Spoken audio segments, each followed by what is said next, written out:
and welcome to Rhythms and Realities with me, Sinead Cochrane. Today I'm joined by Meliss. Hello. Just want to give everyone a quick introduction about you and the kind of music that you make. Hi, I'm Meliss. I'm an indie pop artist, Northern. So I'm originally from Grimsby. I'm now based in Leeds. And I make sad bops, sad girl bops. So if you like things like Gracie Abrams, Holly Humberstone, a little bit alt poppy, so like Muna vibes, then you might like me. Let's just jump straight into it. When did you decide you wanted to start music as a career? Was it intentional or did it just kind of happen? I've always like loved performing. So my background's actually in musical theatre. Hmm. So all my life since I was a kid. I think it was something outside then. All my life since I was a kid. I did musical theatre, trained in it, went to uni for it, got my degree in it, and at the same time I was songwriting as my like personal sort of release. Hmm. And then yeah, finished uni, got an agent, was trying to pursue performing, but at the same time was still writing and I sort of had a quarter life crisis. Being like, I think actually writing, you know, fuels my heart Hmm. more and brings me more joy. And I just loved it. So I sort of pivoted, found a producer, worked on stuff, and started releasing. And I think the sort of musical theatre stuff like helped me because it's like Hmm. still storytelling in a way. But then I thought if I want to do it, if I want to write, then I might as well try and start releasing Hmm. properly and put my all into it. So yeah, that's What do you do outside of the music to try and fund it in like the quote unquote normal world outside of that. music? Well, I have a lovely um 9 to 5 vibe job. um, which is all right, I suppose. Um, yeah, so that sort of thing. And I'm very, very lucky and I have lots of lovely friends who also do music and people that support me and are like happy to chip in and we all help each other out. So like my first track, which was released in like 2023, Hmm. that was like my best friend was producing. We like recorded in her bedroom. I'm like very lucky that like my boyfriend does music, he mixes, but I also think like it's nice because it's like a community Hmm. and everyone's willing to help each other. And like some of my friends have gotten harmonies and stuff for me and like group vocals. So I'm very lucky in that, yeah, people are up for it. And then, yeah, just big saver. Did having all those people that are in the music world, has that helped you kind of establish yourself as an artist? And have they given you like any kind of like advice or help? Oh, definitely. Like, because even like some of my friends did music at uni were then left and were Hmm. trying to be artists themselves. And I felt like unqualified, like way out of my depth, which if someone else in that position, you're absolutely not. Like you're not unqualified. That was a massive like hurdle to get over. But yeah, because even like I didn't know what a distributor was. I didn't Hmm. know um I just had no idea how you'd even get your music on streaming services. So my friends just even like giving me their knowledge and like sitting next to me whilst I uploaded my songs and like coming to gigs and us just being there to talk about things with each other is just like a blessing. So, yeah. That's the thing. There's so many little things like a distributor and like a promoter. There's so many little jobs that you wouldn't think of if you're just wanting to release a song. Yeah, absolutely. And like musical theatre industry, I felt like I knew Hmm. inside out, not inside out, but like I knew I knew the casting Hmm. directors that I wanted to like email and agents stuff. And then when I realized that maybe that's not what I wanted anymore and I wanted this, I felt, whoa, I'm so far behind. But like the best thing you can do is talk to people, like do your own research. I was like watching TikToks, watching YouTube videos, like seeing other small artists talk about their journey and just looking into it and like giving it a go. And I feel like especially this so the first single in this project, it has been like a learning curve Hmm. in the best way. And like with each single coming out, yeah, I've learned so much. So all you can do is just do it. Said you've got like a really good group of friends who are in the music world, but do you have like some sort of team or is it just you flying solo, just trying to It's do just it? me. It's just me flying solo. Which yeah, I guess, comes with its pros and cons. Like Hmm. I'm super proud to be an independent artist. Um, and like we joke, like I have a joke with my best friends that like she's basically my music manager because she is there along with me for like every step of the way. And like I said, my friends are super involved, but it's just me. And maybe it's something, obviously there's pros to it, Hmm. having people, but I'm kind of like love the autonomy of Hmm. making these decisions and like discovering things for yourself. And again, not to keep going back to music theatre, but in that it's quite hard to you're waiting till someone Hmm. lets you in the room. And like Yeah. I love the industry, peace and love to it. But it's really nice that when I figured out this is what I wanted to do, it was like, oh, I can pretend to be a pop star Hmm. before I am one and just do it. And so I'd say, yeah, that's the joy of it, really, You can being kind of, on your ones. yeah, Yeah. you can just let yourself in the room. You don't have to wait for others. Mm. And especially like whilst you're figuring out who you are, Hmm. like trying all these different hats on, how you want to present yourself to people when you're in control of it. Like, I mean, you have fun with it. You can change as much as you want, and I Hmm. think I've like you grow with it. And not to say you can't in the other way, but I feel it's been really fulfilling to figure it out by myself. So, yeah. So your debut EP, Emotional Hangover, is now out. What was Yeah, it like creating that? really cool. Um, I'd because I'd written for a long time Hmm. before putting anything out. I had quite like a bank of songs I wanted to Yeah. choose from. So like the selection was probably like the hardest. There was somewhere I'm like, this is definitely a single. This is definitely what I want. But like picking the five that all worked together was difficult but fun. And I immediately knew when I was writing, like I knew that my first EP was going to be called Emotional Hangover. It was That's just a a good phrase that had like, title. thank you.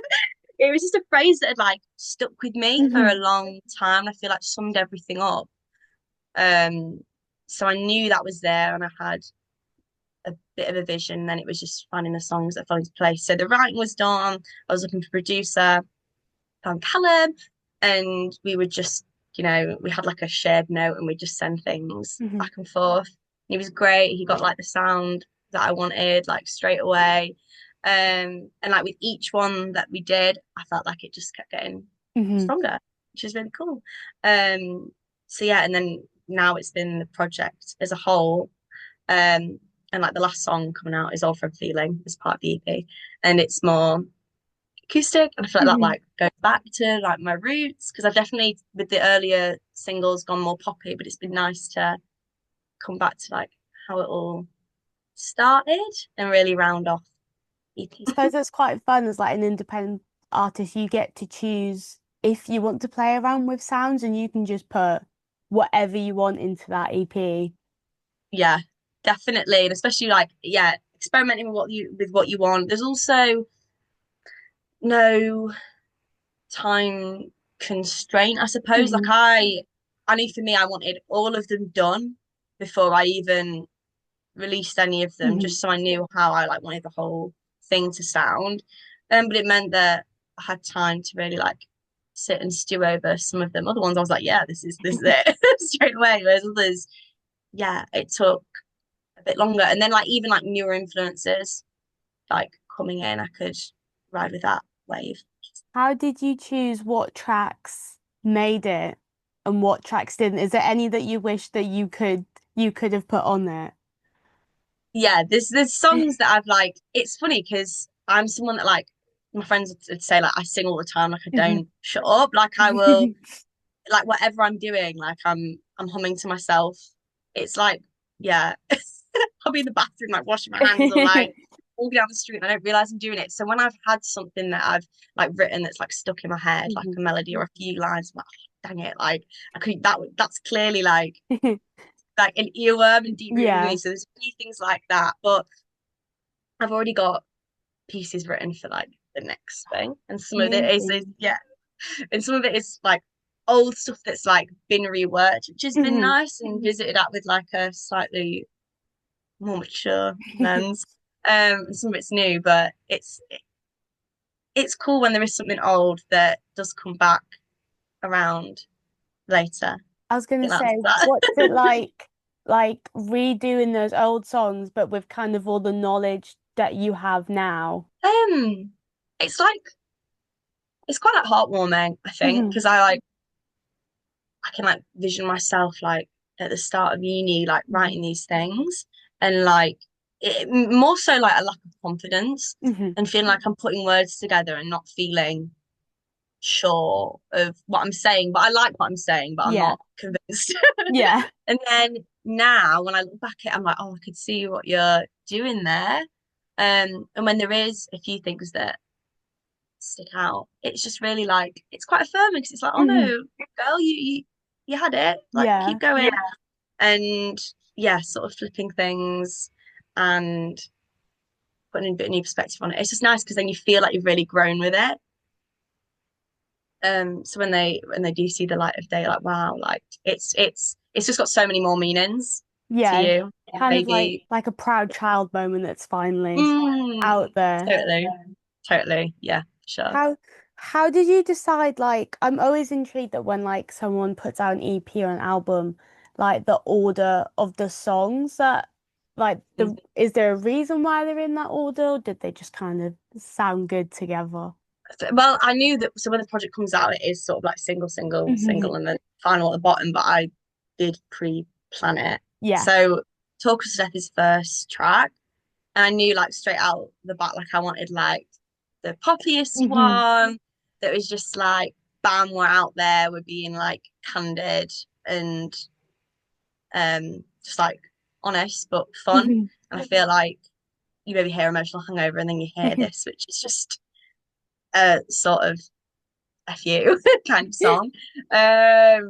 Yeah, I knew I wanted that as the start. And then I knew the one afterwards, I then wanted to flip back to something a bit more vulnerable, which is why Under My Skin came next. And then again, I think it kind of took that sort of contrasting sort Hmm. of vibe throughout. And so then when Towel is the third one, it's got that really like more like alt pop feel and all the distortion and like the Hmm. big um yeah, the big ending. And that's why I like that it leads into Pick Me Up because then you've got Yeah. this more like soft, like cinematic start. So I Hmm. think I always listen to like starts and ends of tracks Yeah. to hear because even with Talk Us to Death, it's got that sort of like ah, at the end. And then when it goes into Under My Skin, you've just got this, yeah, soft guitar. And it's just like, whoa, like a little bit whiplash, but I like that. Yeah, So I think yeah. it the way that it's put out, like listening to the singles, you do get the emotional hangover of it because it's just so like this emotion, then this emotion. It does exactly what Hmm. it says on the tin, to be fair. Great, that's good to hear.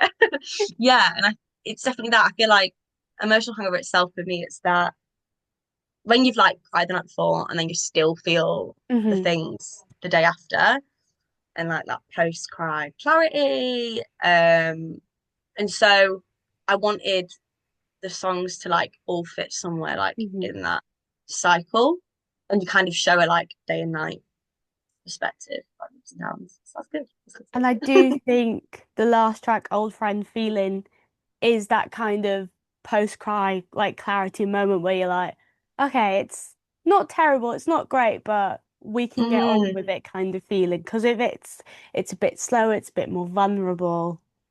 yeah, I feel like I wanted it to be like a soft place to Hmm. land. I feel like there's a bit of like self-awareness there.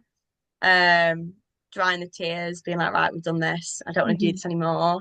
And letting that play out and knowing that hopefully we're out the other end of it. Hopefully. Sort of the vibe. Yeah, hopefully. Has there been a moment making this EP or since you started releasing music that you're like, this is so intense. I don't know what I'm doing. I don't think I can carry on. Like all the time. I think it's when you I've got like mad imposter syndrome. So Hmm. like when it's when it's sometimes in like the week leading up to release, I get really Okay. freaked out. Like, oh my gosh, like, why am I doing this? Who Yeah. cares? Do I like how it looks? Do I like how it Hmm. sounds? But then I think I did like it. Yeah. and it is me at some point, and actually I'm really proud of it. And if no one listens, so be it. I've sort of had this idea of like these songs are things that like kind of outlive me. Hmm. And I had like a lecture at one point that was like when you perform or give someone Hmm. something, it's a gift, and what they do with it is Yeah. up to them. So I feel like I carry that with me when I like have my freakouts. But I'm trying to think. Just yeah, it's little things like just the minute you like hit upload or the day afterwards when it's Hmm. out, you're like, oh gosh, like I feel like I'm a depth. Or even with like promo stuff because it's so much trial and Hmm. error. Um, but it is that convincing yourself of being like, I'm doing it for a reason, and I'm proud of what I'm making. So I've got to share it, and it's what everyone else does. So I want to do it, and no one can tell me otherwise. Like all this time, I've had these fears of people, Hmm. especially like at the start, being saying fears that someone's going to say like you're not a musician Yeah. or you're not a songwriter. But then I've called myself a songwriter, Yeah, you and are. no one's said any different. And so Exactly. exactly, so um, it's that self belief I think is the hardest thing to Yeah. uh, grapple with. But then when you do, just remember when you do believe in yourself, brings you back. Have you had any advice that's helped you in those moments of kind of like doubt? Um, I think if I keep coming back to it, but it's the support of like it's more so like the support of Hmm. people um around me. Hmm. Um, for sure. And again, that feeling of if when you like speak to other musicians and knowing that Hmm. they feel the exact same, and Yeah. you would never guess that this person Hmm. doesn't doesn't believe in themselves or does doesn't know what they're doing. It's like, oh, we're all figuring it out. And I think it's endearing and it's Hmm. genuine. And I listen to music and I want to hear like real people and their honesty. So yeah, no more in it together, I suppose. And again, if you're gonna do it, you might as well do it properly. So just throw Yeah. yourself in and go with it. I So, yeah, think there's a common theme of when like I talk to artists and stuff, it is kind of you just have to do it. You have no other choice but to just do it and just do it. If you're going to do it and you're scared, just do it. definitely. And I sort of like I love music. I love songwriting Hmm. so much. It brings me so much joy. So I'm gonna do it anyway. I'm gonna be sat. Hmm. I can see myself being sat in my room writing songs on my guitar till I'm 80. And I love sharing them with people. So why not share it wider? So yeah. What is the best way that people can support you and can help you and give you a little bit of light that there's people there? Yeah, I mean, for me, like any other like small artists, like Hmm. coming to gigs, coming to shows, totally. And I even think like like things like a comment like on Hmm. a TikTok, it's so like it's small, and I know that like even myself, like I think all these things when I see people, and sometimes you don't always comment, but a comment like goes a long way because you realize that you're reaching people Hmm. outside of your circle, and it's genuine feedback, and it's real. So it's something that like I'm like making more of a conscious effort to do with other Hmm. people. Because like I've had it before, where you read a comment, you're like, oh wow, like this is someone from God knows where resonating, and it's like just an extra boost. Hmm. Like, oh, cool, I'm doing it. Just especially people taking their time out of the day, even to them, it might just feel like a comment, but like I Mm. find with the blog when people just take the comment like the time out of the day to be like, this is a really good song. I really like this.